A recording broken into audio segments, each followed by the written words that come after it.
Koca Ahmet Yesevi, Koca Ahmet Yesevi, ortaokulumda yaşagan Koca Ahmet Yesevi, devani hikmetin kaldırgan babamız, devani hikmetin kaldırgan babamız. Hazret Sultan, Hazret Sultan, Hazret Sultan lakap adı var. Hazret Sultan, Hazret Sultan, Hazret Sultan lakap adı var.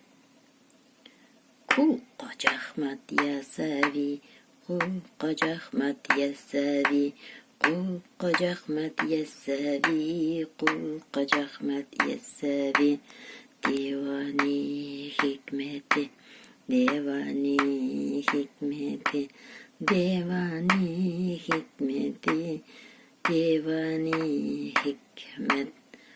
Kul Koca Ahmet Yesevi, Kul Koca Ahmet Yesevi.